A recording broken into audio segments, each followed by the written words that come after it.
Welcome to Oh Brother, a podcast where we try to figure it all out with your hosts, Brandon and Collin. On this week's show, Indices of Everything. Ahoy! Ahoy! I am here. How's it going? Going well. Good. How are you? I am. Oh man. Uh-oh. It's no. That bad, eh? Yeah. Well, the problem is that we were like, you know what we're gonna do? We got a trip coming up. We're gonna keep it real simple, folks. And how's it working out for you? And we weren't gonna take on any like new clients. So it was gonna be like really like no stress, people. Yeah. And then a new client came, and three people came. Three. Oh my days! Three. And crazily, they're all from our very small service area. Because we service a service area with lots and lots of people, big town. Yeah. And then we service another place with like not so many, like very few people in town. And they're all from that one. That's interesting. Yeah. Yeah. That was very interesting to me as well. Cause I was like, how are you people finding us? Because when it comes to doing pushes, we ain't doing them that much in our small service area because we just have a much smaller capacity given our staff and everything. Yeah.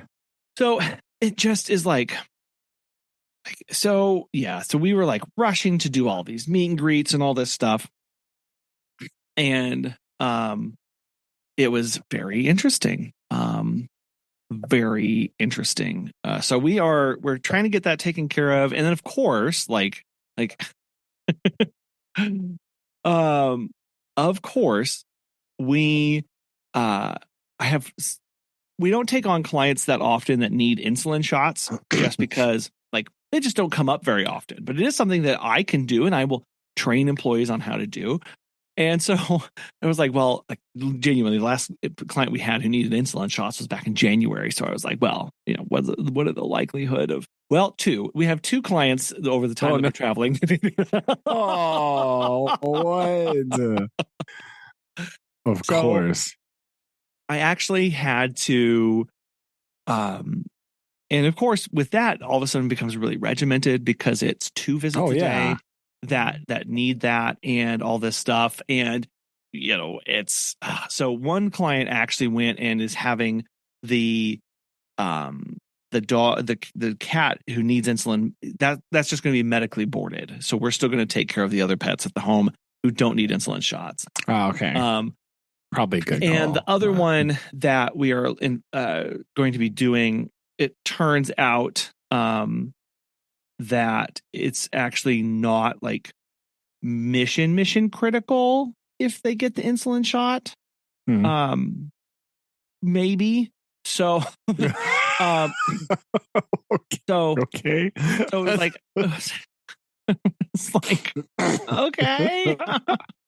Just trying to like keep things as simple as possible. So really again, it's so crazy because it's like we've been sending out emails and letting clients know right now when they go to book a service, it has a little big pop-up that's like, are you booking for this date and this date and this date?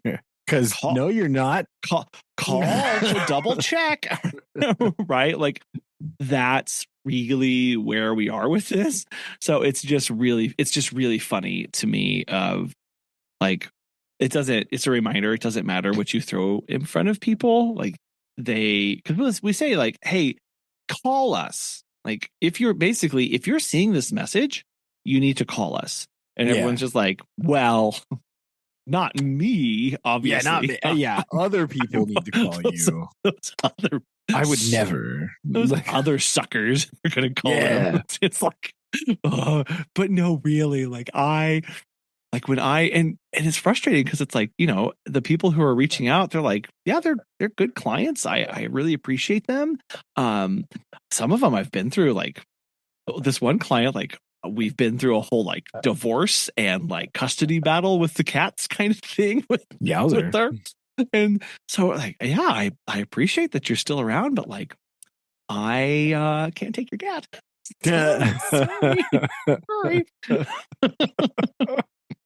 Oh, so it's anyway, that was very fascinating watching this transpire. And I think what we're going to do is we send out a weekly email newsletter to all of our clients, just like, isn't the weather nice? Like some emails are much better than others. But some, it happens when you do a weekly email. That's just how it works, right? Yeah, it really is. And I try, but there are other days where it's just like, no, I got nothing. So we're definitely sending out an email tomorrow. It usually comes out on Friday, but we're going to send out a day early just because, I was like, we're going to say like, we have never done this before in 12 years of doing this. We have never just come out and said, we are fully booked. We've always left a little bit of wiggle room and been like, well, maybe like, again, like call us and we'll see, blah, blah, blah. Mm-hmm. This will be the hardest we've ever come down on something and said, no, really, we aren't taking anybody. Yeah. And I'm very nervous about this. But Megan reminded me it's actually on that phone call was that nobody reads them anyway, but at least we have something to you have something to point to. Yes, to point to was her whole thing was like, well, at least we have something to point to say like, no, we did mention this. We can't help you. So, and then it also gives us some leeway of like, okay, if it is somebody that like just needs like a visit and they're an existing client and blah, blah, blah. Okay. Like we can take that on. But, man, it's no like multi-visit days of a brand new person. Like, gotta wait. Slick. Yeah. No. Yeah. And that because like, especially for brand new clients, because honestly, like the first 2 to 3 visits, all we're doing is working out kinks. Like there's never a new client that we bring on where it's like, oh, well, this is easy from the get-go. There's always something, right, that we've got to work through, whether that's behavior or whether that's weird client notes or whether that's the dog doesn't want to eat or the cat's, we've got to figure out how the door doesn't work for some reason or whatever. Like that's been a big one recently of, oh, by the way, in order to enter my home, I hope you have the little like doorbuster thing from SWAT teams because that's what you need. Like one person literally in their access instructions notes, they said, put your shoulder into it. And I was like, oh, what? That is not like a marvelously reassuring thing to have somebody tell you. Like, nah, you just got to shoulder it real hard. It'll be all right. Like, yeah. That, you know how you're going to take care of this? You're just gonna really, really heave into that sucker, like with gusto, everybody, with gusto. Hiya. Like, are you serious? And then, it's just always something. So we have that in our top of our brain. So like, usually Megan and I are by our phones where I can troubleshoot this stuff, but like, a lot of instances next week, like we're going to be in the air or like I'm going to be at the conference speaking or Megan's going to be enjoying time on a beach with the kids. And we're not going to be able to just stop and troubleshoot new stuff. And so trying to only have clients who we're really familiar with. And of course, that doesn't mean that things aren't going to happen. Like we're not. No, but it's less likely. It's like a risk mitigation. That was very difficult to say. Like that you can the chances of things that are going like catastrophically wrong in that case are much smaller than other ones. Yes. Yeah. The problem scope, right? This is very narrow, much narrower, and we're better able to rebound when things happen. So, because that's something, like, oh, well, we like this evening, like actually was I had to take that phone call. One of our employees ran out of gas and is sitting on the side of a road. It's like, oh no. Yeah, like, like that's not a big deal right now. Like like they're getting gas from their family members bringing them gas and stuff, and they're going to be fine. Like, then they're safe and they're off the side of the road and they're flashers and they're not on all that's okay. Their high visibility jacket on. Haha, because they live in France. Nobody in the US has one of those. No high vis. Unless they are commercial drivers. Yes. Then I think they do. But not your average Joe. No. So they're going to be okay. But also going, well, we only have 2 or 3 visits tonight. If we had 6 or 7, it's a much, much bigger deal now all of a sudden. And then we are worried about, right, getting somebody in to start taking over and getting ahead and like covering this of like, it's like the time crunch is more drastic when there's more people like that. So yes. And that's where our stress levels come up. And all of a sudden we're like, oh gosh, it also didn't help that everybody, like, again, like all the new clients were like, what if I needed you? Like, some of these clients even contacted us like 2 months ago. And we were like, now remember, you need to go through our process ASAP so that you can use us whenever. And they're like, yeah, I got it. It's fine. And then and it was not fine. Right. Because then they were like, they pop up 2 months later and they're like, hey, so what do I gotta do? And I'm like, no. You should have already done the thing, my guy. What are you doing? You needed to do 2 months ago. Yeah, the thing should have been done. No. Not that. So the wrong thing. You're doing the wrong thing. So anyway, so we're kind of in the midst of all that, of trying to keep like staff. They're rock stars. They're going to take care of everything. It's going to be okay. But it really is on us of like, we spend a lot of time thinking about how do we set them up for success? What does that actually mean? And that really is managing and mitigating the amount of the problem scope. Is that the phrase that I'm coming up with?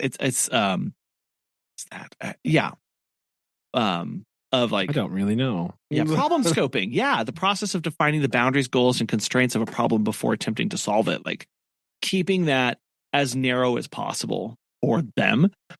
We recently had a new hire come on. I mean, I had like 6 new hires come on, but that's a different story.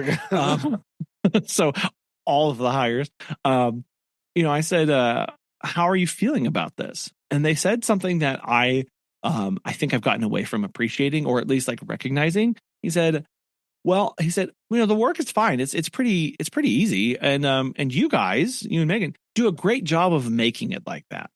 And I was like, you're right. I do a great job. I do. I do amazing work making sure it's as easy as possible. Oh my goodness. Well, because from a lot of times in my head, all I do is like all of the work over the past 6 months has really been thinking of going, how do I make this as bulletproof as possible? Right? Okay, I'm going to write I'm going to write a paragraph. Yeah. How do I make sure that it's not just going like somebody can understand it. It's going, somebody who's stressed out, maybe has lack of sleep, who's rushing, like, how do I make this as clear and straightforward as possible? And that's just like what half a year of work has gone into in all the notes. And so to have somebody be like, did you guys make it really easy? And I was like, that's right. That's what I do. I want you to tell streamliner you. I would be like, could you please tell everybody else on the team right now? Yeah, that's it's just been a big process for all of that. And this week has been interesting because I haven't been out in the field doing a lot. But I have been still training some people lightly. And again, because we just have so many new people. But what we've been doing is we've been doing something that we have never done before, is we're to the point now where we can run 2 people concurrently during a time block. So we're trying to lighten everybody's load and have everybody doing, like, in one night, you're only going to do 2 or 3 instead of 6 or 7. And, I imagine they probably like that very much. Yes, yes, they do. I mean, some people are like, hey, I'm worried about, like, we did have somebody who said, hey, I'm kind of worried about my hours, right? Yeah. And that's fair. It's going, I understand that. So what we do then is we go, well, we've split it out. You then become the person who I load up on hours, and I keep this other person on lower hours. And so we've hired people who are going, yeah, if I have no hours one week, that'd actually be totally fine. And if I have some hours the next week, whatever. And they're our backup person, our secondary person. But it means that there's a little bit of work spread across everybody. And what we've been able to do then is go, okay, let's take the standard visits, the really basic humdrum kind of boring visits. Those are going to go to the new person for a little while so that they can just get in the groove and feel in the system. And all of the kind of crazy, wacky one-off visits, those go to the more experienced people because they can take that. And my hope is that once the new people kind of find their groove, then I can start flexing them back over and across so that they can get more and more experiences without me necessarily, having to be there for every single new one. Oh, okay. I like it. So, yeah, we're experimenting. And we've never done that before because basically we've always just been, well, these are the visits we have in this time block, and that's all that you're getting, and you're getting everything. And some people really, really like that, but I think the vast majority of people just physically can't do that. It's too much too fast. And we end up burning them out and flashing them out instead of cultivating them. And now what I've hopefully been able to put together is like an increase in responsibility in visits over time of you're going to start off doing 2. And then the next time I see you, you're going to do 4. And the next time I see you, you're probably going to do 5. But then we're going to like 4, stay in this little zone of exposure. Without going, okay, and you get 9 visits tomorrow. Good luck. Hope you're fine. So we're not just jumping in both feet going, all right, let's go. Yes. So that's what I've been doing. And it's been kind of nice because Lillian is actually at a summer camp this week at Wonders of Wildlife. Oh, yeah. So she's been doing shore surfers in preparation for our trip to the beach, I guess. It's really good timing, right? Like really good timing. Yes. So that's been fun. So it's been interesting. I've been able to just kind of like flit around a little bit, do some check-ins, but also just focus on trying to do a lot more focusing on my presentation that's an hour long and I still have not, done. It's okay. It's fine. It's fine. I have less than a week to do this. It's fine. Yeah. Well, I think there is a plethora of evidence stating that you can definitely talk for over an hour with no problem. I mean, I think you'd be all right. I just have to make sure it's like, like focused and kind of helpful to somebody. I mean, but here's so I've been working on that, and that's been interesting. That's been interesting to walk through as I try and do something different. The last time I gave a talk at a conference, the people stood up and they're like, "Thanks for the performance." What was that? Because you're like, wow, you're like flailing about, and well, no, it's because I don't give straightforward talks. Like I'm not like because how people give talks. It's not very exciting now. No, they're like, and here are the 5 things I'm going to tell you about expanding your market and using social media. The first mistake, it's not like that at all. Yeah, I'm like, let me like tell a bad you middle school presentation.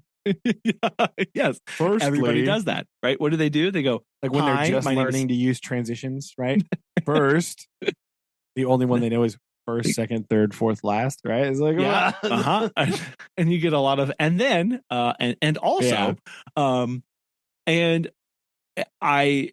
versus me who goes, let me tell you a story, right? And I'm going to tell you a story over the next hour, and I'm going to touch on all of the points that I need to touch, but you're not going to know because it's just one big story, right? Like do you have lighting cues for the guy? Like, all right, when I get to this part, will you drop it down a little bit, right? No, and then but also, like, if you look at my presentation stack, because that's the other thing, they were like, and please upload your presentation stack so we can share that out to all the attendees. I'm going, I mean, we've talked about this before, where I'm like, I'm going to have close to 200 slides, and that's genuinely because some of them are going to be only on the screen for about half of a second because it's to emphasize the word that I'm saying, and then I'm going to move on to something else. Or it's a pun.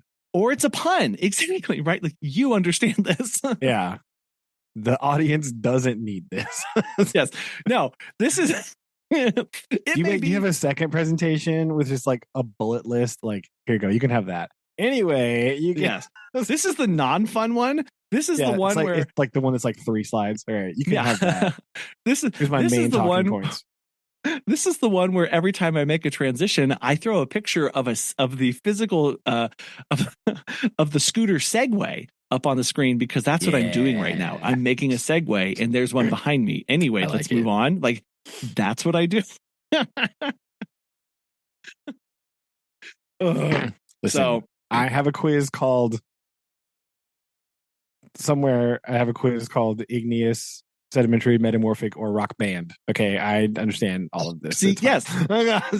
Yes.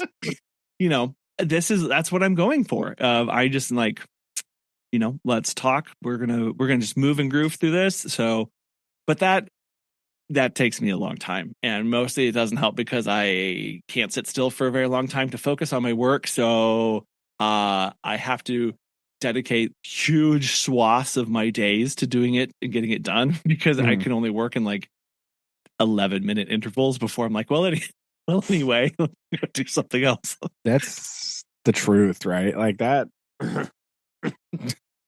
Which really makes it hard to practice an hour-long presentation where I get 11 minutes in and I'm just like, what am I doing? Take a break. And then I come back and I'm like, well, I can't just pick up where I left off. I got to go through the beginning. So I kind of only ever get to the same spot when I'm practicing if I'm not really careful. I do think you need to schedule these breaks as like mini intermissions for yourself so that you can come back and start the next act. I think that might be that's kind of important. Yeah. Right?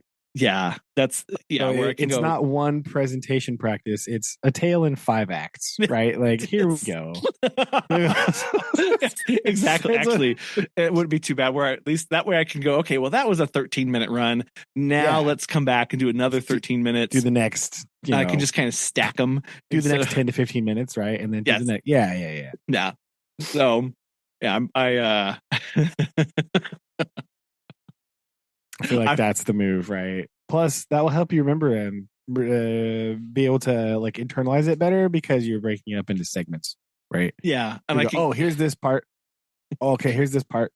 Chunking it. Right? Well, and because each one would have its own rhythm and flow and feel. Yeah.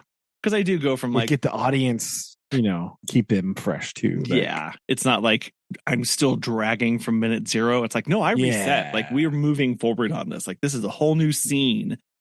In Fair Verona, where we lay our scene. Yeah. Exactly. What's your favorite scene? Silas scene.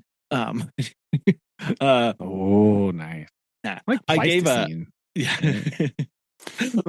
I did give a talk last week, kind of just like a business updatey thing, and I got done, and the guy was like, "I'm exhausted. Thank you." Yeah, you're welcome. I guess I don't know. Yeah. Well, anyway, wasn't going for exhausted, right. but Well, again, it's just because it's like there's so much movement in motion. It's not like because I'm changing because again, it is an because a lot of my Collin live experience. It's experience. Because again, my slide, when I want to make a new point, I don't just throw up another bullet point. Like it's a whole new slide with a whole new like photo. I spend so much time in. There's a thing, a free open source photos called Unsplash. I spend so much time in there or on Google Photos with just typing in one word of like empathy. And I just I just scroll and I'm like, what photo attaches itself to this? Like, what conveys this meaning? How do I get this across in a single photo?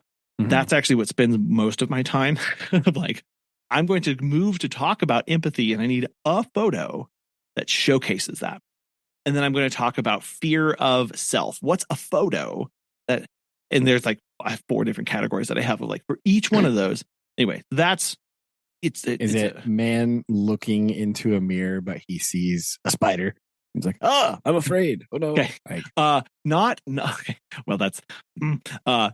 It's a man looking into mirror, but he sees himself like disfigured and like gnarly looking, right? Kind of like So I was on the right track. Yes, you were on the right track. Okay, here you go. Yeah. Oh, but again, I tried.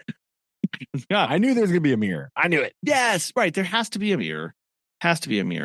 So anyway, that's what I'm trying to. Also, it's like, okay, I've got to focus on this. I also still have my business to run. Also, we're leaving town soon, so I'm trying to get ahead of some things, and I'm still trying to train people, and like a lot of moving pieces. And I am really bad at co-processing things. I really like to see something to completion before I pick up and do the next thing. And that's very not helpful right now. It's also not helpful when you're only working in 11-minute bursts. That's really kind of counterproductive to the whole situation. I think we're learning something here. Yeah. Oh no. It's a good.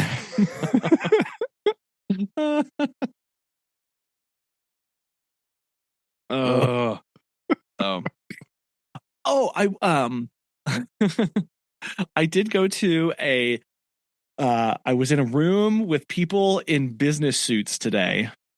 Yeah, Susan said that you posted some weird cryptic thing about help. I'm surrounded by business people or something like this. I'm paraphrasing here. She's like, "What is he doing?" It's like, I have no idea. I don't know.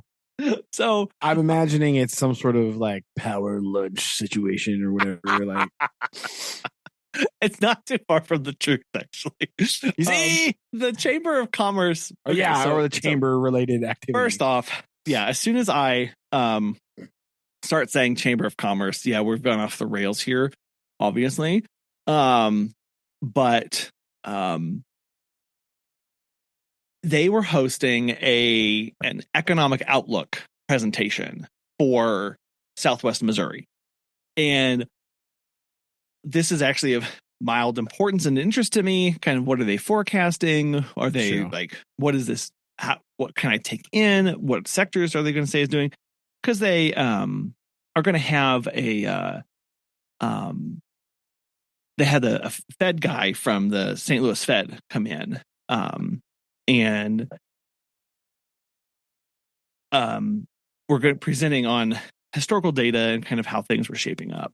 And I was like, oh, it's like every other chamber event. Like, I'm just going to show up in my khaki shorts and kind of cool polo and my hat, and I'm going to be, I'm not going to be the weirdest person there. Well, except turns out when it's dedicated to like financial forecasting and a Fed person standing up on the room, everybody in their 3-piece suits and business attire should walk out and want to. How much? What was the watch budget in that room? Right, that's what I want.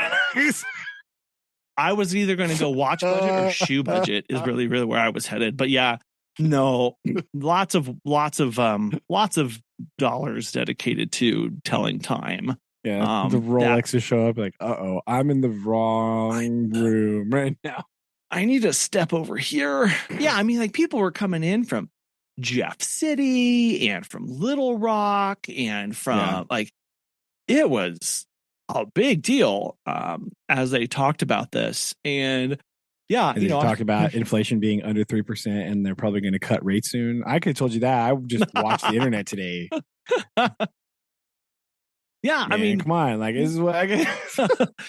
Yeah, and then what? Well, so here's the thing: is that they were like, one of the graphs again. It's just like graphs and data, and they're standardizing it to. And what they love to do is they have to standardize it to something, right? But they don't actually have a number. What they have in their brain is like, oh, remember the year that was really awesome?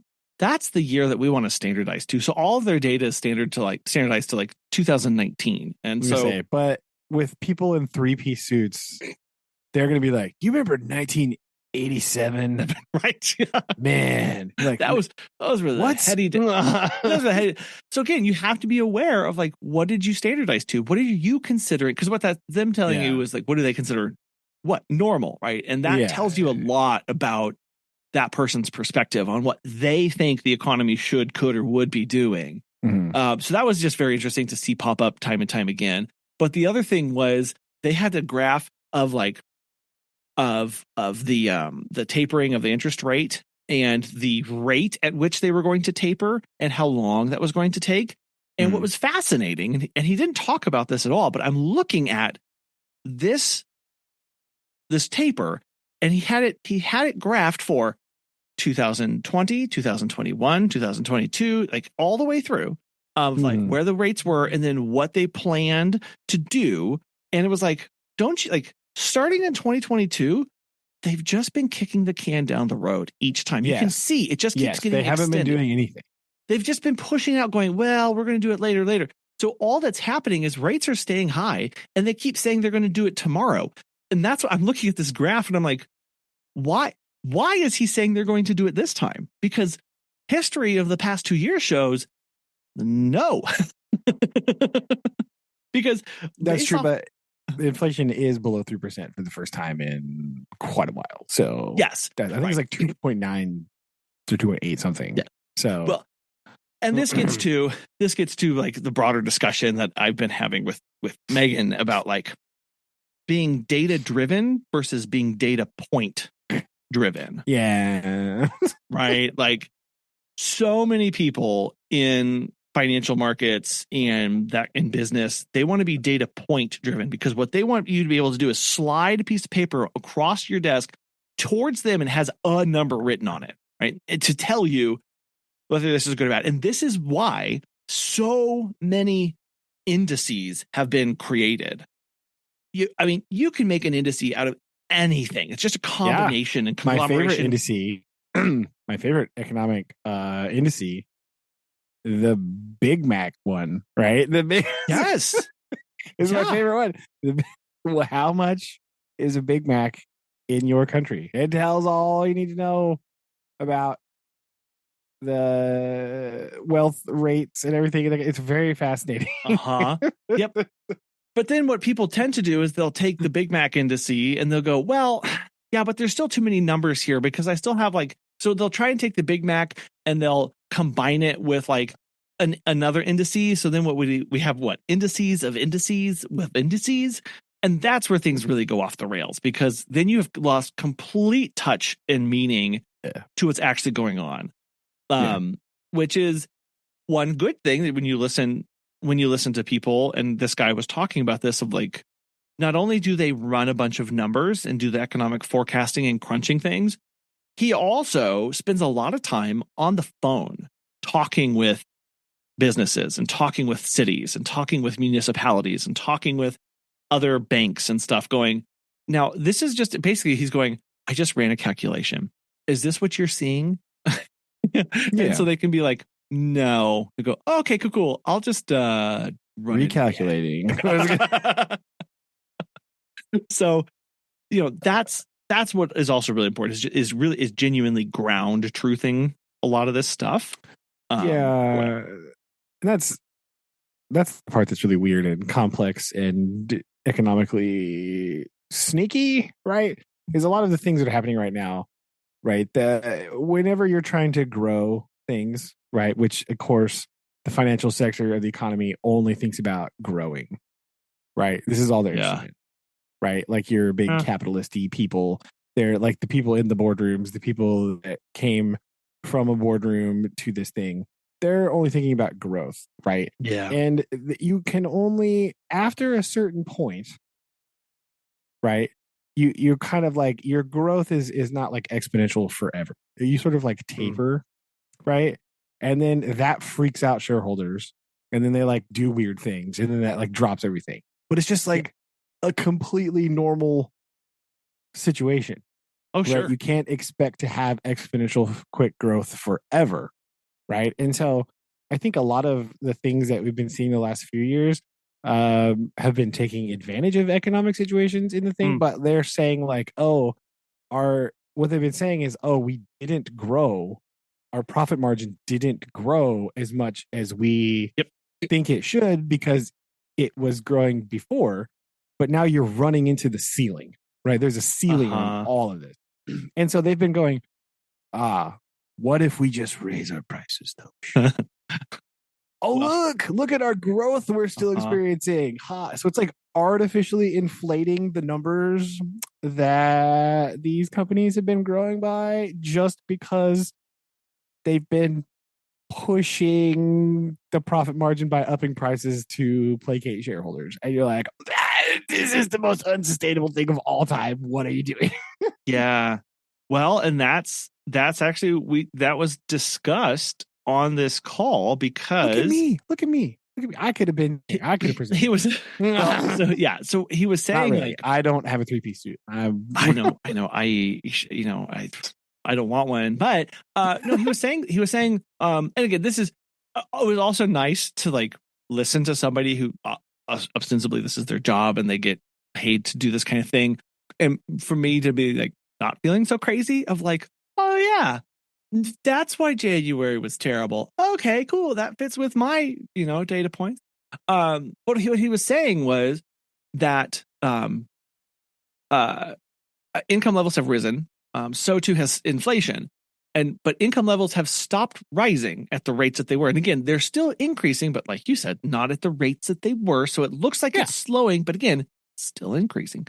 Yeah. But we're now reaching the point where inflation is now higher than our income rates of increase.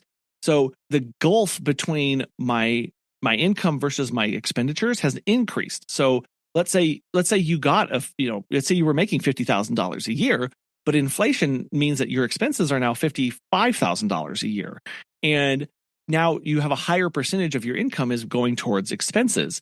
Yeah. So a certain level of income and household economics are going to be hit harder by this, meaning that they become extremely price sensitive, meaning that what businesses, like you said, what I'll just do as a business is I'm going to raise my prices. I'm going to pass on my pricing things. And, Megan and I feel this of going, okay, well, I need to give my employee a raise, but that money is now not like that has to come from somewhere. So either I have to increase my prices to pay the person more, or I'm not able to buy new t-shirts next year or whatever, like all that stuff is in there. And so the companies are now going, well, and again, Megan and I aren't doing this, but other companies are going, well, in order for me to become more profitable, I'm not going to hire another person. I'm just going to make that one person more efficient. And again, this is the cross sectors of like, well, if they're an office worker, they're using AI and they're doing all sorts of stuff. And he said, genuinely, that's where the profits have actually come from, is just worker efficiency, because they're not hiring more people to do more work. They're just using their existing labor force to do more work. And that's dangerous because now the job openings that they had 2 years ago, well, they don't have those job openings anymore because they don't need them.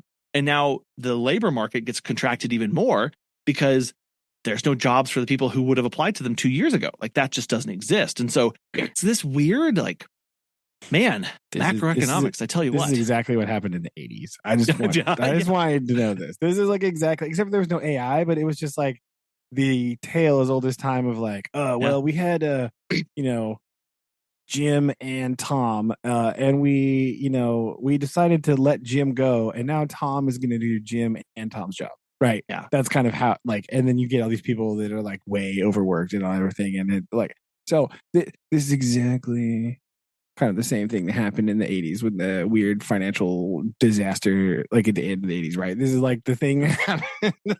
Yeah. Which makes it Right, incredibly, so- yeah, it makes it really difficult to go, yeah, how do we A, stop that spiral? B, do we need to stop the spiral? And kind of what does that, ultimately, what does that look like for them? Combined with all the weird, like, Reaganistic, like, what if we deregulated everything? Like, Right.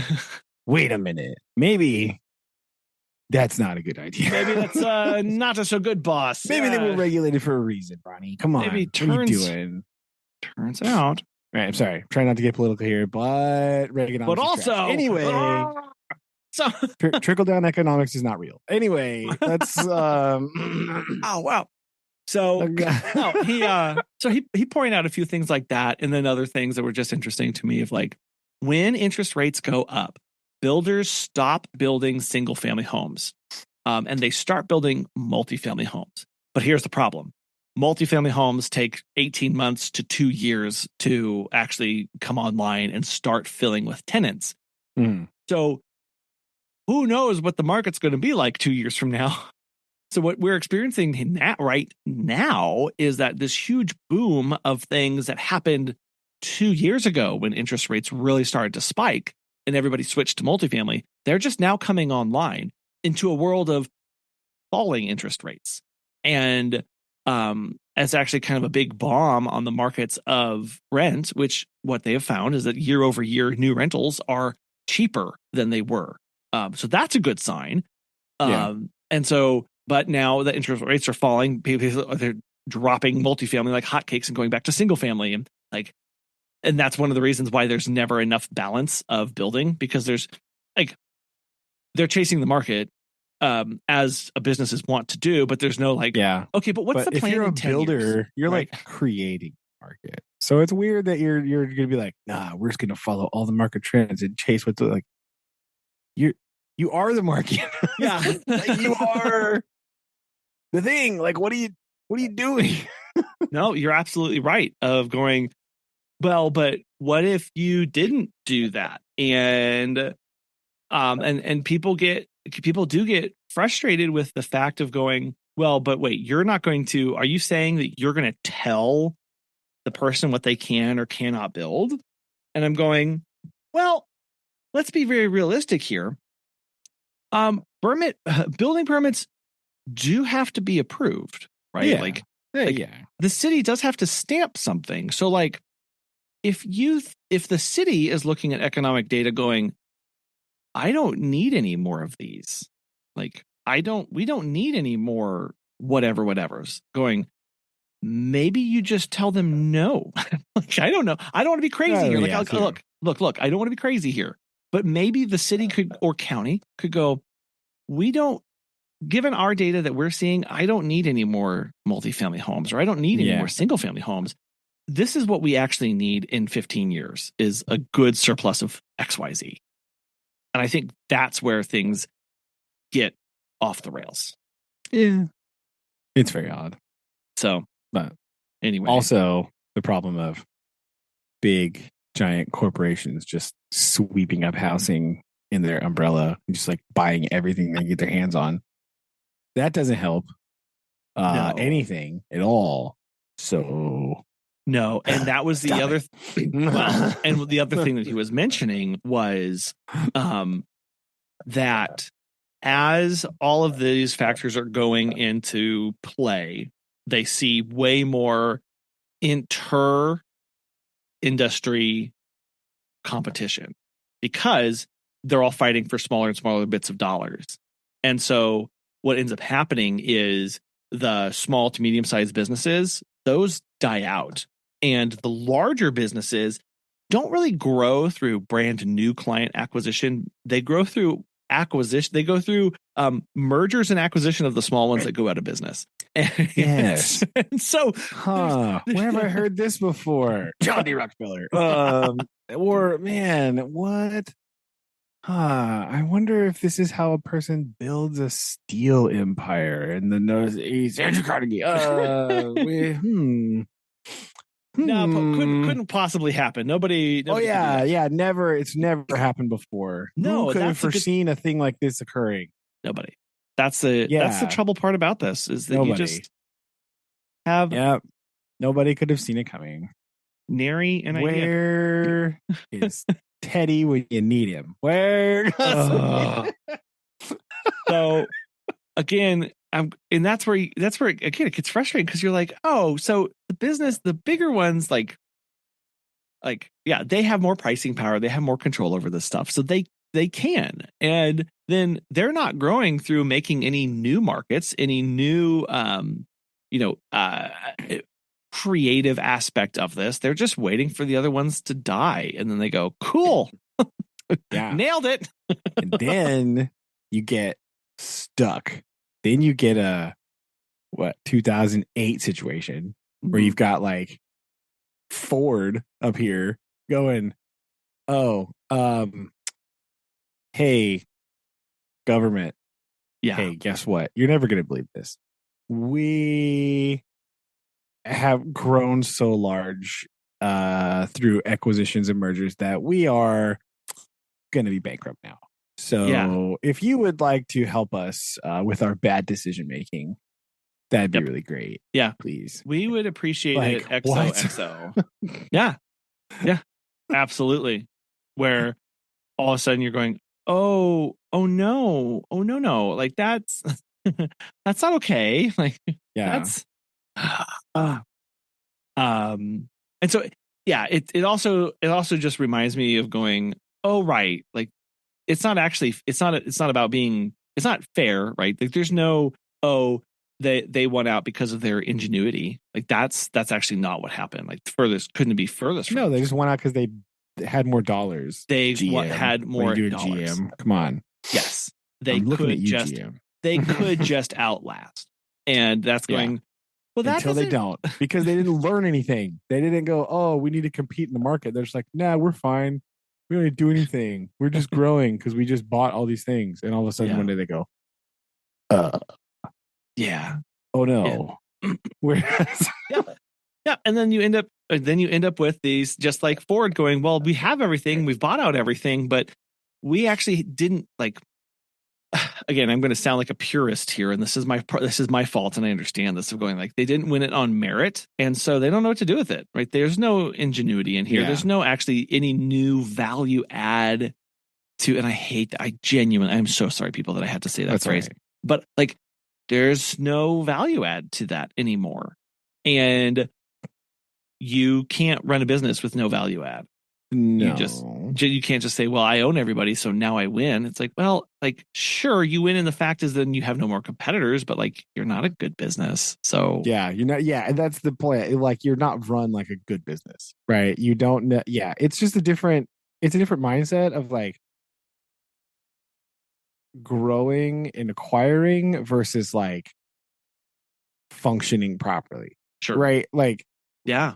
Those are not the same necessarily management styles. And so if you have somebody doing one of those things and you're like, okay, I have no one else to acquire, what do I do now?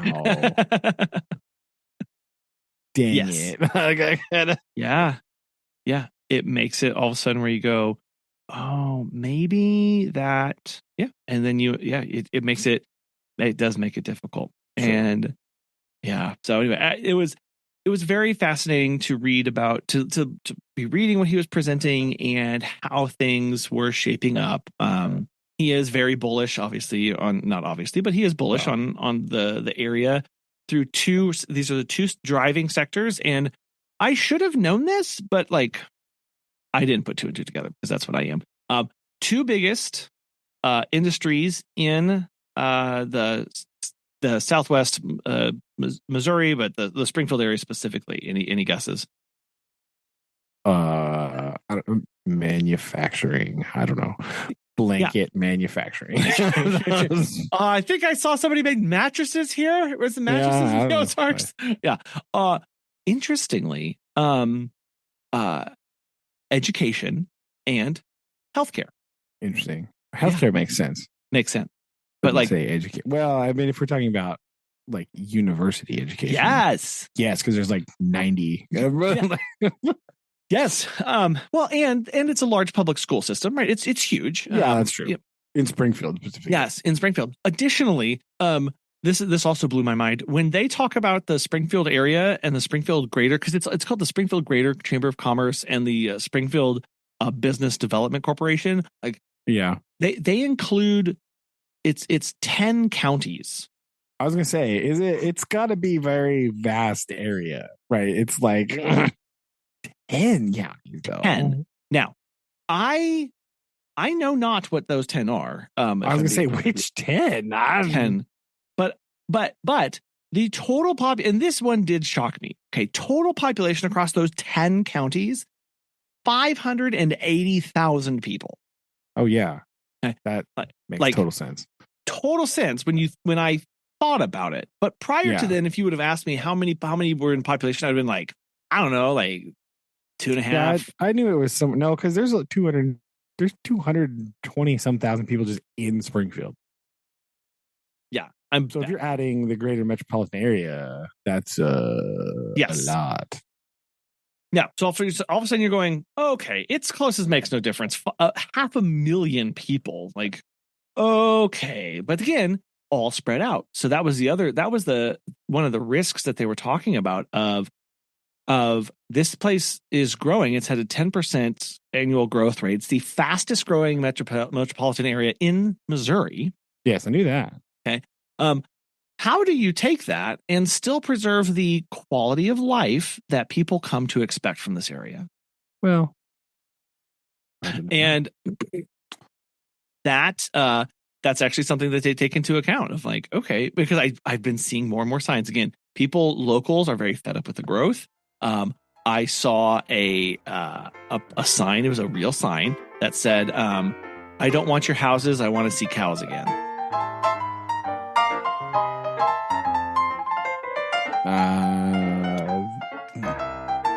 That's a weird sentence, but okay. I don't. Yeah, but you understand, being from here, what that means. I don't know, but like, there's cows everywhere, bro. Like, I don't know what you're talking about. Like, they're literally all over the place. Yeah, that's very odd. I don't.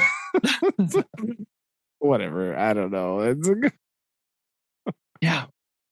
So anyway, that's been very interesting of like, there's this clash now of the need to grow, to keep the economy growing, but like major pushback from people. And well, people moved out here for a certain quality of life, but that means being further away from things. So anyway, it's very like, he kind of went off on that tangent towards the end. I was like, I can't, I'm looking at a county map of Missouri and I can't for the life of me figure out what number 10 is.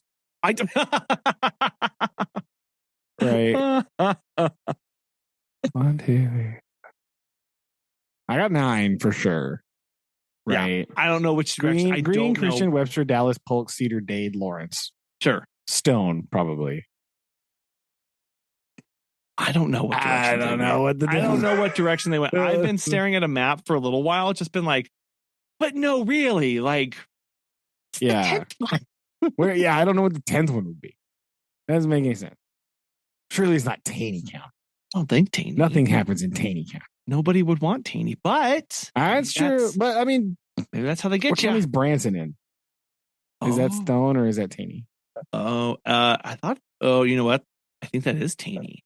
Is it Taney? I thought it was Stone County. I don't know. It's you know what? Is it Taney? Taney does have some of Branson in it. Yeah, maybe it's Stone and Taney then. It is Taney because I thought it had some. No, it's got all of Branson. So it's got to be Taney. Yeah. Man, what a weird county. It's got Branson and then literally like nothing else. Nothing, like hardcore Mark Twain National Forest, like hardcore for 75% of that county. Huh. This I just learned just right now, looking at this map, even though I know where this is and I've been there, that the county seat of Stone County is Galena. So you want to talk about a not happening place, ladies and gentlemen? Galena, Missouri. Not really just rocking. No. That's wild. I did not know. I guess I don't know what I thought it was, but I did not think it was Galena.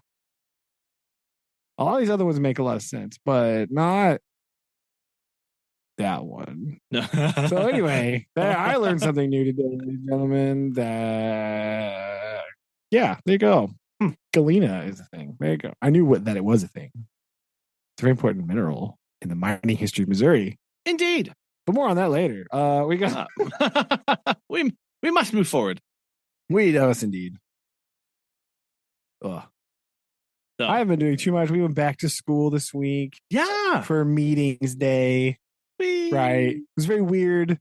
Right. I always I don't know, have this I never sleep good on the day that we go back. Really? Right. I don't know why. Because it's not like I'm doing anything the next day. But I just don't sleep very well. Sure. Ever. So this time, we went to Springfield. We did some stuff on Monday. Just kind of chilled and had a good day, whatever. So we went back. Yeah, first day yesterday on Tuesday, and I don't know. I a combination of poor sleep and bad angular sleep on my almost 40-year-old neck. Right, I woke up with just a horrible headache. Oh right? no, because I was laying funny or something. I don't know. But yeah, so I had this raging headache. I go to work, and they have replaced all of the lights in the cafeteria with LED lights. Ooh. And they have repainted all of the walls white. So I'm sitting in this room for multiple hours with a raging headache and just white wall, brand new white walls and LED. And I'm just going, I can't think now. That's a bad combo. It was a really bad combo. It was a really rough day. I was just maybe more caffeine will help. So I just kept putting coffee on my wound, and it really helped marginally. Yeah. But man alive, I was trying to sit there and process all this stuff what's going on? Oh, that's so bad. It was not pleasant. It was so weird. I have no idea. So how did the did they tell you anything at all about they're making those changes? I didn't know about them, but I knew that there was I knew that they've been talking about using the building budget to update the lighting and make it more efficient lighting in certain areas, the commons areas. They got new lighting in the gym and they got new lighting in the commons. But which, it makes sense because it was really weird before. So it's one big room, right? But part of it is technically the cafeteria and part of it is technically the commons area. There's a partition that folds out of the wall to separate these two so you can make them into two rooms. Huh. Right? Okay. Yeah. So last year they renovated the cafeteria. Oh, I remember you talked about this. Didn't this where it's it kind of all suddenly stopped abruptly? And it was So the two halves of this one room were the walls were different color. Oh, okay, right. Yes. It was weird. Yes. The one was the new, it was much whiter, it's either really light gray or white basically. And builder white, is what the color it is. Yeah. And the other room, and so it was weird because that half was white and had LED lights. The other half was the old kind of yellow school wall paint, it was that. And fluorescent lighting. So when you looked at the room in total, it was wow. Oh, what is going on? That's not good. Now it is much more homogenous, but it did not do my sleep deprived eyes any good whatsoever. No. Trying to stare at these screens on the wall, blistering white light. It was like, oh my Trying to make gosh, sense of it what is all. happening? Oh no. Not good. No, not good at all. Jeez. But they did. So they went over a whole bunch of stuff and they talked a whole bunch of things and they talked a lot about reading curriculum again. And so I was just like, I'm just going to close my eyes now because this isn't about me. This isn't for me. I'm just going to, there we go. I'm just going to. Man, when my head gets like that, like very few things can pull me back from the brink. Yeah, like it was bad. Like it's like it was the base of my neck, right? Before I slept all like crazy, and then just like makes the whole rest of your head hurt. You know what I mean? Yeah. And so I think that was the source of this trauma. But then I got to go. They canceled our afternoon meeting, so I got to go to my classroom. It's like, so I'm just going to turn on some of the lights, and I'm going to start futzing. But what you said earlier about only being able to work in short bursts was real today because our thing got canceled, and then so we were supposed to have more like shooter pew pew training today, right? Oh, fun, nice. Yeah, and then they said. The superintendent said scheduling conflict, but the people today said we just found out about this week. So I think scheduling meant we forgot to call and ask them. Hey, real quick, my brain just triggered. Isn't that what happened last year? Well, we did one last year. Yeah, but I thought you had something very similar of like everybody just kind of, it felt like everybody just realized that they had to do it today. Yes. Okay. That's kind of how it worked. Yeah. Okay, cool. Yeah. Yeah. This is a familiar. Okay. Well, at least, it's events. not a new day kind of thing. But so today on the schedule was supposed to be all day doing that again, which is weird because we did that like 6 months ago. So I know that you're supposed to like do it every year technically, or you're supposed to at least like talk about it. That's part of I think that's a Missouri thing. I don't know. But so I was not looking forward to that at all. Luckily, the sheriff's department just came in and talked, right? It was not a very good talk. It was not good at all. But anyway, it was, I mean, boy, do I have a curriculum for them. They just need some cool photos. Yeah, it was not good. And so, but it was short. So I got a lot done today. I got to go in my room and do like a ton of stuff. And so, but that's what it was. I have so many things to do. It would be like, oh, I should do that. Then I'd see something else, be like, oh, let me do that first. Oh no! Yeah. Like, trying to like, oh, I don't want to do this. I see something else I can do instead. It was just sort of like putting things away, trying to find room for like new stuff, right? Throwing out some more. I threw out a bunch more old things again because I opened a cabinet and was like, what even is this? Trash. Nice. I don't even know what this is anymore. I haven't used this in 5 years, so I'm probably not going to start now. So let's toss this out. So I did some reorganizing, some straightening things up, some fixing things, just sort of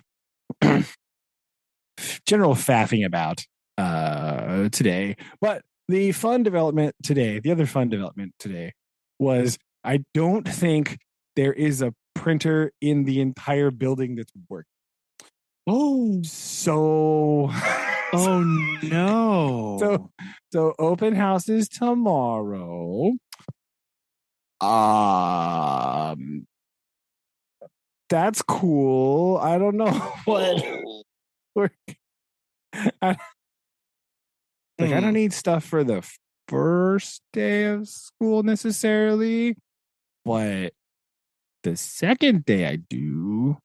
And I think all our printers are out of toner. Like all I think nobody checked this before we came back yesterday to see like, is it low? Is it doing whatever? Like, nobody just walked around and turned them on, and because it has a big giant flashy light. It's like the toner is low, alert.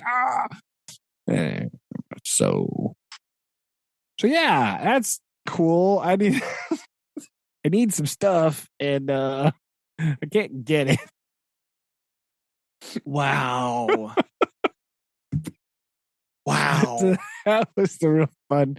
But they from today, like, oh my days, what's happening? Why is there no toner anywhere? Except for I think the office, but the office is like, do not send anything to the office. We are printing out massive things for packets of children for open house. So you're like, what in the world?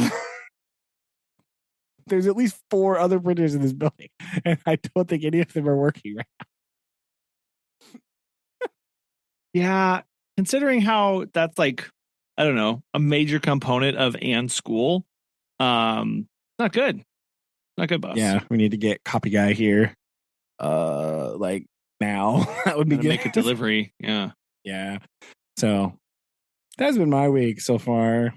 Trying to do things, get ready. It's also been very hilarious. Susan rolling her eyes at me because like she's like, "Is your room ready for open house?" I'm like, it's not ready. It's not ready. I mean, you could come in anytime. Like I got all the stuff off my table mostly.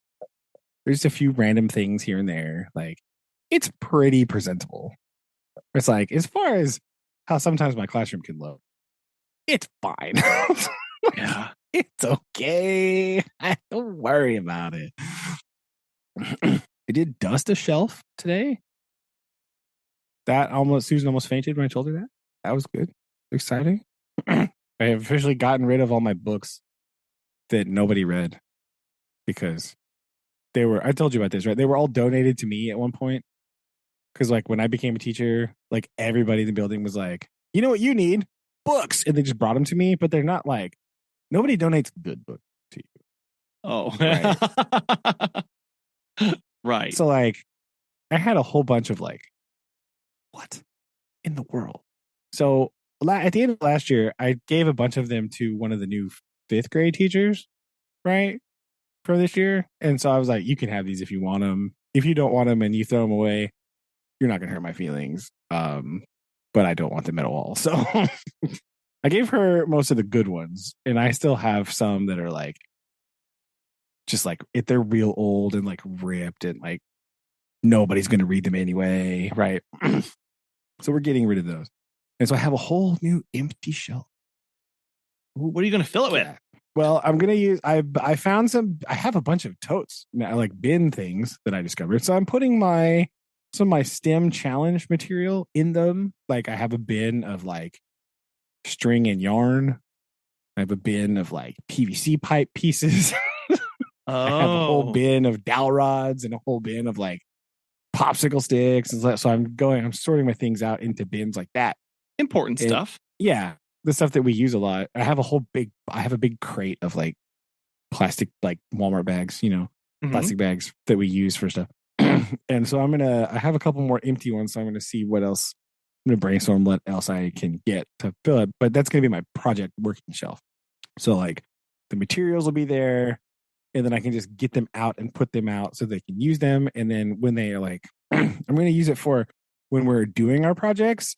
We can like, so like they work on them and they're not done. They can put them on the shelf.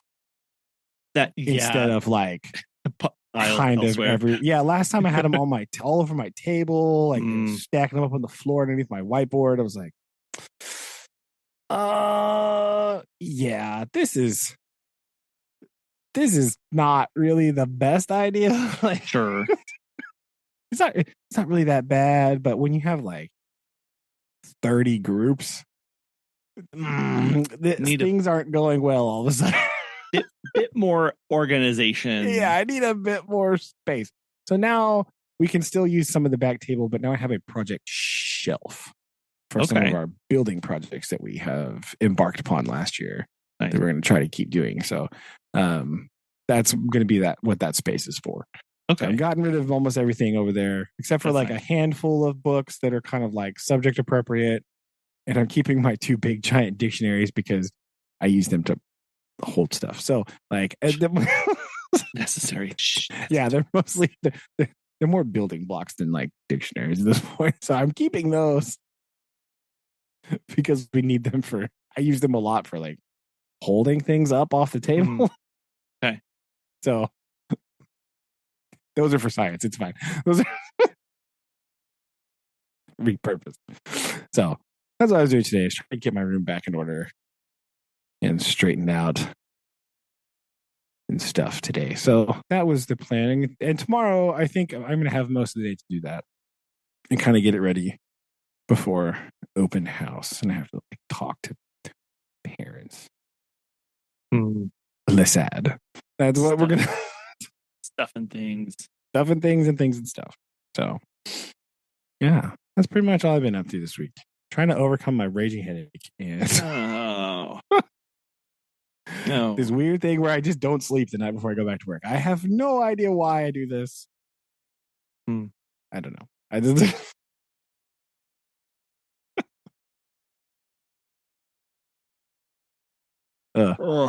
yeah, pretty much it. Okay.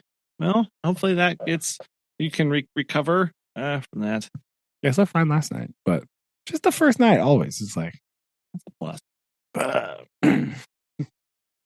So I don't know. I think it's knowing that I have to get up at 6 of all of a sudden. Like, oh, yeah. You know, just to psych yourself out with it. Like psychologically, it's like mess with my brain. I don't know. It's real annoying. Wish it would not do that. And psych itself out. Yeah, it's bothersome. Well, question for you. Sure. Since it is so late, do you want to forego Olympic movie thing for a later time and just go do book, or what do you want to do? Yeah, I think we should do forego Olympic movie thing. We're going to do that next. We're going to do that next recording. I think that'd probably be best. So to get more, we'll dive into book if that's okay. All right, no, that's fine. Okay. I just wanted to double check because I figured it was getting kind of late. So these chapters will go pretty fast too. So yes, we'll wrap them up. Yeah, I'm just making a quick note that we're moving this to next week. Yeah, and we have a list. I will say it's a very difficult list to make. That's all I'll say right now. It's not. Turns out there's not really that many good Olympic movies. Yes. Anyway, I think more on that later. Little tidbit for next week. Yes, there's a lot of them that are not. They're not. Yeah. Anyway, and we will start next week with the movie challenge so we can dive into that so we don't forget it. I think. Anyway, okay, I'll save that for later. But yes. Okay. So, oh wait. Again, I keep meaning to put 2 bookmarks in this book. So I just opened it up to talk about the chapter. Wait, that's the one I'm going to read next. Yes. That won't work. Brandon, what are you doing? So we started on chapter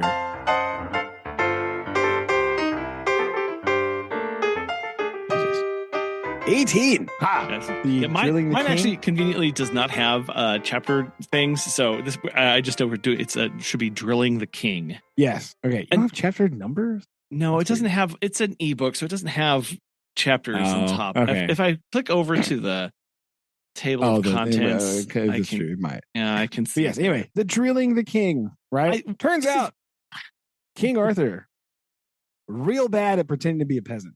Right. He's not. Really bad. Really bad. As we talked about last time, right? I almost got him run through and he had to blow up some people. It was the whole thing. So we've decided to give him some training. Yes. Right? We're going to give him some training. Specifically, he says, the very cats would know this masquerader for a humbug and no peasant. Yes.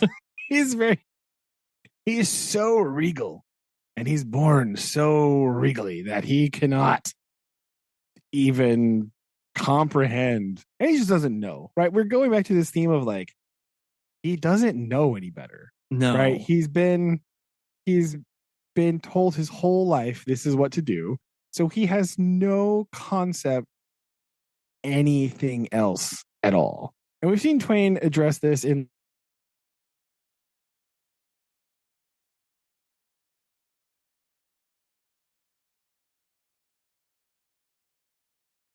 to kind of like all of the things that Twain was seeing wrong with the world in 1880 / 2024, all these things we talked about. Like he sees these and he says, well, this is all these people have ever known. They've only known to do things this way. So right.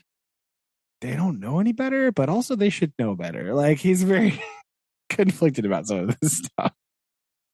Yeah, it is. He spent quite a long time in the beginning of the chapter also talking, or in the beginning of the book, talking about how just culturally the station of people and nobility, and how like not just that the individuals don't know any better, but I think that's what we're boiling down to here. We start off more in the context of like the people in general don't know any better. Like Yeah. it's this, like the classes have never experienced anything different, so why would they try to do something different? They have all of these, like it's at the class level, and so now he's going, no, this person, this one person. Yeah. And yeah, now it's this one person doesn't know anything else, right? And he's got all this stuff that he doesn't know, and he's my favorite part of this whole section here is when he's telling him this stuff and he's trying to tell him, and he says, his head was an hourglass. It could stow an idea, but it had to do it a grain at a time, not a whole idea at once. This is, again, another fantastic, like, that is excellent. A great zinger for somebody. Yes. Like, oh man, that hurts. Like, you've got to tell him really slow, and his processing takes a long time to figure out what's going on. Because he's trying to talk about, again, he's trying his best. Again, he wants him to look like somebody else, and so he starts by having him walk differently. He starts with his walk and his gait. Yes. Yeah. And how he's hunched and all this stuff, and he's talking about how he gives him an example of like, oh, he kind of describes the thing, right? And he's like trying to put him in the mindset, right? He's like, when he says, oh yeah, it's not all bad, and there is even yet a detail that needs correcting, like, and he's talking about the countenance, right? And so he talks about like, think about this, think about blah blah blah, think about your shoulders should droop, and he says, yes, but male is no burden, it is a proud burden. And a man should stand straight in it. That's not, I was just trying to think of something heavy. Oh my god, I didn't take it literally, stop doing that. Like, right. And so he says, all right, give me the knapsack, I'll stoop, I'll carry the big heavy bag. And he's like, yes, okay, fine, that'll do, we'll go with that. Yes, it is a proud burden, and a man standeth straight in it. Nay, yes, he's strap it on my back. Yes. Okay, now here you go. Very good. Right. Yeah. So we do this, and he's like, okay, fine, we'll just kind of go, and whatever. That's pretty much that chapter. It's just him trying to get through Arthur's head to like how to not just be so kingly. Like, if you're gonna do this and pretend to be peasanty, this is what being a peasant means. But again, the king is because he's a king, right? He's like so far removed from this scenario that he cannot fathom the life of a peasant. Like, it's impossible for him, because he's so far above this station in like every way, socially, economically, everything, that he cannot conceive of what these people are like in real life. Yep. It's very odd. Yep. And he kind of, at the very end of the chapter, I thought, because he is talking about like how like people's station in life and their own work and their relationship to it and the attitude that they bring to their work. He says, the law of work does seem unfair, utterly unfair, but there it is, and nothing can change it. The higher the pay and enjoyment the worker gets out of it, the higher shall be his pay in cash also. I thought this was also, he ends it by saying, and it's also the very law of those transparent swindles, transmissible nobility, and kingship.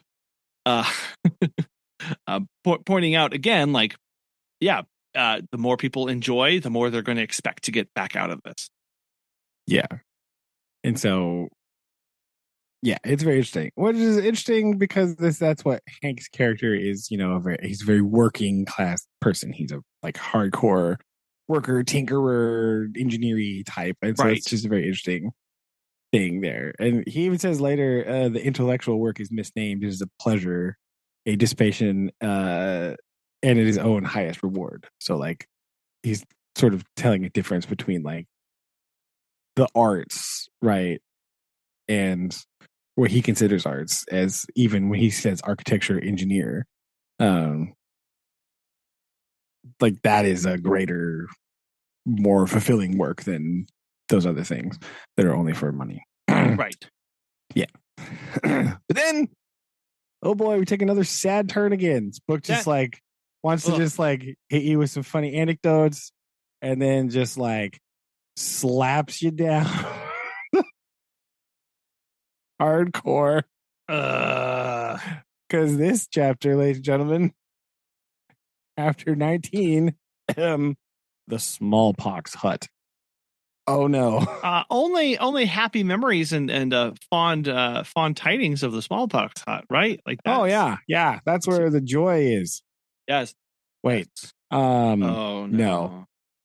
Right. So they start. It starts innocently enough, right? They've built this whole thing. The whole reason he was teaching Arthur this stuff was so that they could like go into somebody's house and eat with them. Right. Yes. That's the whole deal. And so now they found a house and they go knock on the door and they're like, the place is under a curse and it is the church's curse. And they're like, oh, yeah. Okay. So he's like, oh, but you're sick. So I'll come in and help you. And it's dark in the hut, obviously. And until all of a sudden he's trying to help this person and Arthur goes in and he's trying to help and he opens the shutters because he's like, oh, it's too dark in here and it's too cramped and it smells bad. So he opens all the shutters and then he sees the woman's face. And he's like, oh, I know what that is. Yeah. Oh no. It's smallpox. Right. So he tries to get the king out. Right. And interestingly, interestingly here. The king says, no, I'm going to stay and help. And he's like, I think that's a bad idea because, I know about this and I've had smallpox. I've been exposed to smallpox. What he says, he's been exposed to it before in his time, right? So he knows about it and he's like, fine. But he's like, but the king, though, this is not good. Like, he can't be here. But the king stays and they kind of talk to the woman and learn about her little story here. And it's not a good one. Her whole family is dying of smallpox. No. They're not well. No. Husband going, one daughter dead already. Yeah. Then the other one is almost dying. Right. But the reason she says it's a curse, right, is because excuse me. The whole thing is like her sons were arrested and captured, taken away, and then this happened to them. So she's saying this is the punishment of what's happened, right? Mm-hmm. Well, and I think there's an instant here where Hank, I think this gets a little bit before then, where Hank is actually really in awe of what the king is doing. Right? Yeah. He's kind of confused about this. He said, here was heroism at its last and loftiest possibility, its utmost summit. This was challenging death in the open field unarmed. And he goes on to compare, like, he was no less heroic and noble here in this than he was in fights clothed with protecting steel. Really showing him, in awe of going, oh, right. Like, this is who this guy actually is. Like, he's really taking this on. Yeah. And so they talk with the woman and they learn her story and then they, she's just like, you just need to go. right? Yeah. And they're like, yeah, you're right. We're just gonna leave. We're gonna go, right? And then in the next chapter, right, as we're leaving, right, we hear somebody coming. Mm-hmm. Oh no. Right. Oh no. After all this, right? They're slipping out the side. They hear somebody coming, so they hide. And who is pounding on the door but the sons returned, right, to the house. And Hank and Arthur both decide, like, yeah, we can't be here anymore. We need to go. Yeah. So they flee the scene, right? They're just like, nope, out. I'm running away. Boom. Which, good call, right? But this again is like the hard tragedy of this, right? But then the king is a little confused, right? Because he's like, wait, how did they? He kind of gets this weird thing of like, oh, what if? But they escaped because the mom said that they were in prison and they've escaped to get here. So shouldn't we, you know, get them? And he's like, Hank just goes, nah, I think it's fine. I think we could just go. He tries to get it, was like, listen, they don't need, nah, don't worry about it. We're just gonna, nah, nah. But then this gets compounded later because as they're traveling, they're like, oh, there's a giant fire over there. What is happening? And then they kind of figure out it's just like chaos everywhere, Mm-hmm. right? It's just like mayhem, chaos, and insanity. And they learned that there was like some big uprising thing at the manor house, and there was fighting and blah blah, and they set the house on fire, and this is where they escaped from, the prisoners escaped from, right? And so now they're like, what in the world? This is a really weird chapter. There's a whole lot going on. A lot going and on. it's Yes. like, yes. Yeah. It's really weird. Yeah, because yeah. I was trying to, I tried to got back up here and flip through these pages. Sorry, I was like, wait, where was that part where I was trying to get? There's a whole lot in this one. Like it's real. Ugh.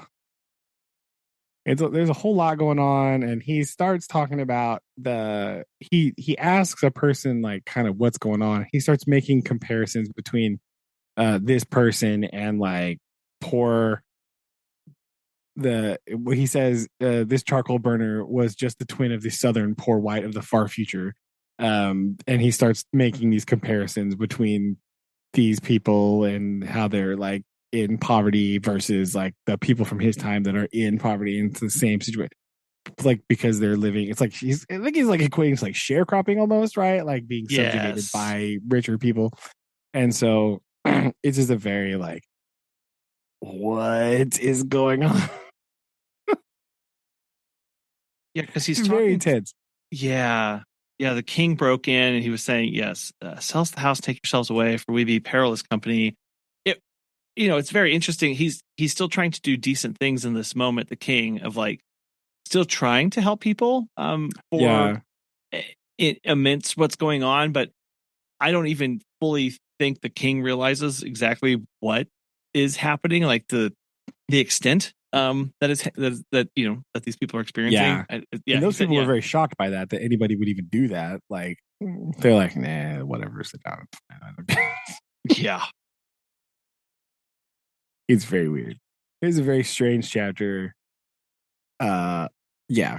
And so that's what there's a whole lot going on. It's a lot of insanity. There's a lot of weird tragedy. It's just like all of a sudden jumps out here.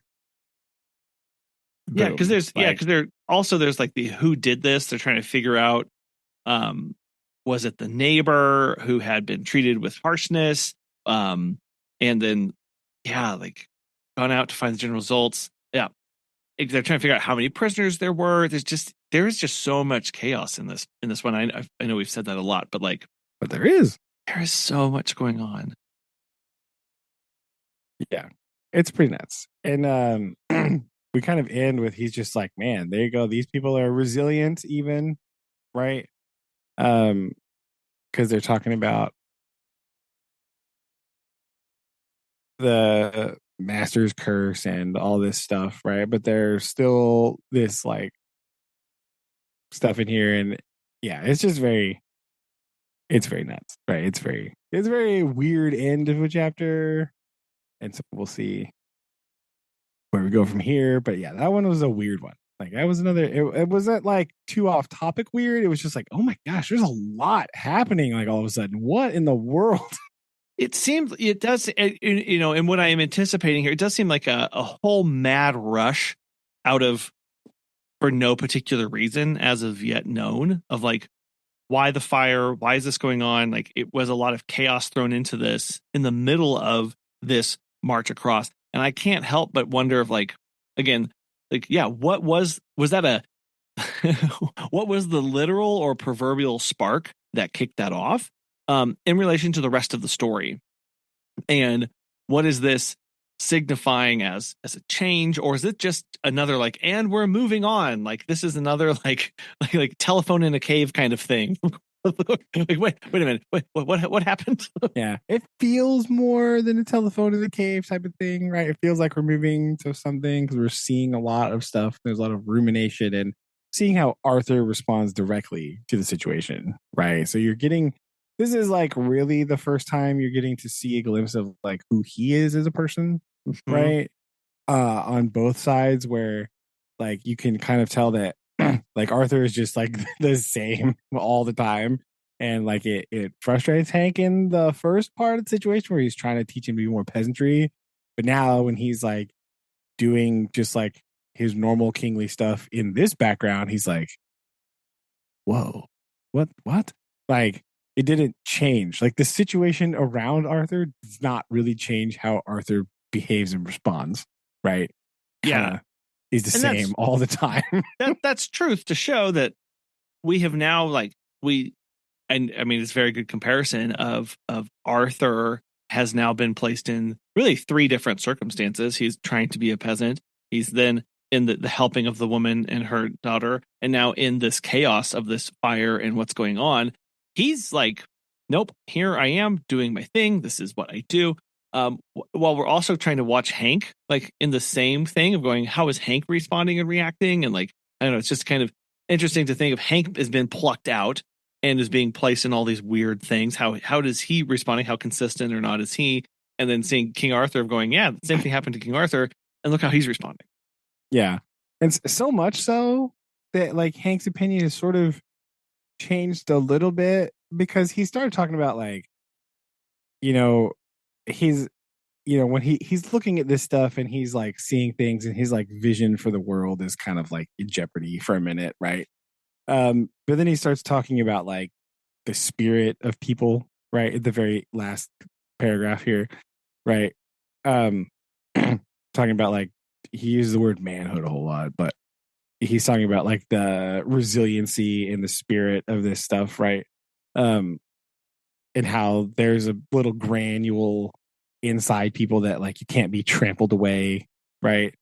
Mm-hmm. Um and he even says here is like you know um we should see certain things yet. Let us hope and believe. He's like, first, a modified monarchy until Arthur's days were done. Uh huh. Then the destruction of the throne. All right, he's like, this guy is, he's all right. But Uh after huh. him, no more kings. Okay, like, then they're done. Right after Arthur, no more king. Get rid of it. Throw it Yep. away. Afterwards, right?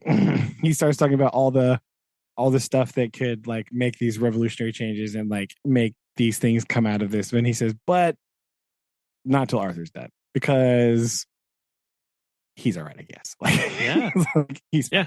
But after that, boom, whole government placed in the hands of men and women in the nation there to remain. Yes. But not till Arthur Not because till I. he's all right. Like so, we have a bit of a shift in his opinion about because earlier he was like, this guy is like Uh pointless. huh. Like, what's he do? Who cares?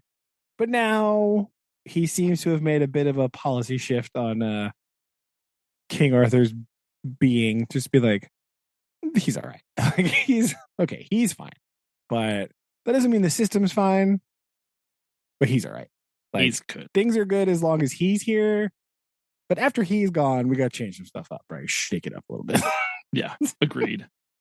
Yeah, so it is interesting to see as he's encountering and spending. Turns out, learning about the people here, he's able to. Turns out, so no, Yeah. I mean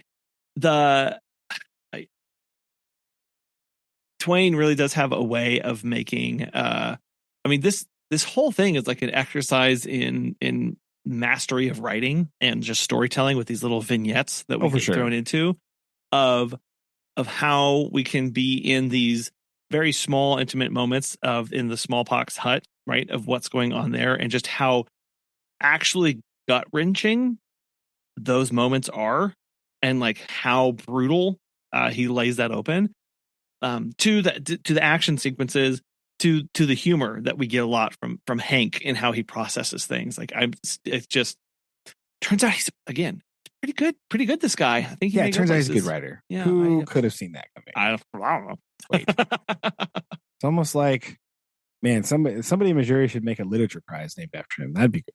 Oh, wait a minute. The letter. Dang it.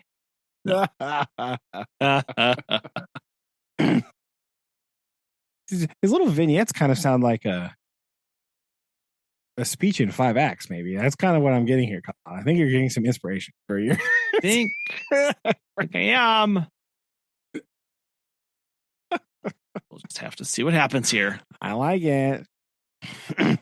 The Mark Twain quote of the week is actually brought to you by these chapters, right? Oh, maybe think of this, right? That's where I got the inspo from.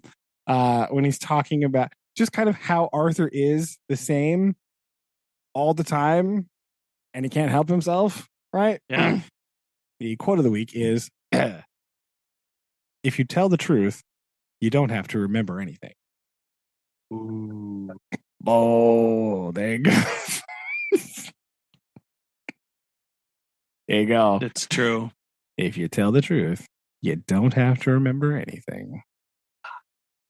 I'll have to write that on a card and send it to all the politicians. Oh, there you go. Yeah. Anyway. Send that one to Josh Hawley. Hey, buddy. Anyway, it's not a politics podcast. I mean, we talked about economics, so that's fair. Look at all the new, rich, fertile soil of discussion we can. True. I'm just saying, Josh Hawley is the least popular member of the United States Senate currently. Why are all the worst things happening in Missouri right now? What's going on? Well, you know what they say. I mean, it's kind of like the Rotten Tomato score. Do you want the reviewer score, or do you want the populist score? That's what you got to go for. I think this is both. Anyway, moving on to haiku this week. Haiku. The closing haiku. Day passes quickly. Sleepless night fades to morning. Dawn comes all too soon. Brought to you by me not sleeping. Brought to you by insomnia. Yeah, it turns out. Not a great way to start your first day back at work. So well, it got you. It wrote very good. Did a lot of good. There you go. Got you that. So another haiku for the thing. So there you go. Haiku. It's very relatable. Yeah. It's no. Hopefully tonight's a better night's sleep. That's true. So yeah. Okay. Well, we will. I'll text you about getting something scheduled in before kind of next week. We'll do it hopefully here a little bit sooner since I'll be traveling a boot. To just that'll be good for the movie thing. So yes, yeah, and that may be what we do is just a shorter movie thing only. Yeah. You want to do movie and book, or you can text me later? Yeah, we'll talk about that. But yeah, so we'll get that worked out. All right. Okay. Love you again. Love you. Bye. Bye. Love you. Bye.